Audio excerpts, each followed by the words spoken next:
जय जगन्नाथ।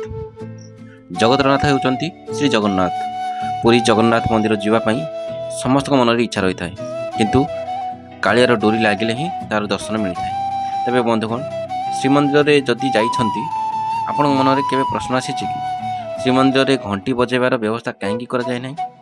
जदिओ अन्य प्राय सब मंदिर में घंटी रही है, हेले श्रीमंदिर घंटी न रही कारण किसी यहीपरि रही। जानतु केमिति ना? प्रभु जगन्नाथ होउचंती अपूर्व नेत्रधारी। से सदा सर्वदा जाग्रत हो रही था। घंटी एक जाग्रत ध्वनि सृष्टि करिथाए। भक्त मन में जाग्रत भावना आनी देइथाए। घंटी दुई प्रकार, जेपरिक घंटी एवं घंटा। जड़े पूजक आसन ग्रहण कलापर बाम पटे घंटा प्राप्त करिथाए बा गजध्वनि सृष्टि करिथाए। सेई घंटा को बजाइबा द्वारा पूजा आरंभ होइथाए। तो सेतेबेले भक्त आसंती से माने आसन रे बसिकी पूजा करि परिबे नाही। जे से प्रभु को दर्शन करिवे। तेबे बंधुगण, शिव मंदिर रे आपण घंटा घंटी थिबार निहात देखिथिबे। भगवान शंकर सदा सर्वदा नित्य स्मरण एवं नित्य ध्यानगत थांती।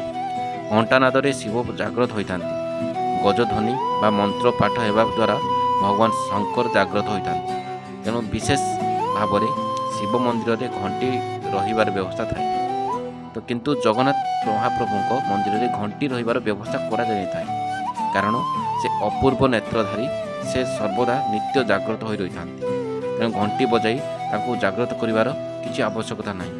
किंतु पूजक पूजा समय रे घंटी बजाई जगन्नाथ को प्रसन्न करि थांती।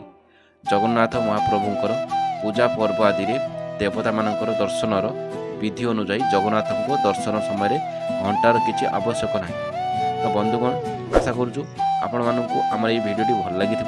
तेरे आगो को आम सहित एम जोड़ी रही आम चैनल को सब्सक्राइब कर दिंतु एवं आपणकर मतामत कमेंट जरिए निहाती दिंतु। पुणी देखा नुआ एक भिडियो नहीं से रोची। जय जगन्नाथ।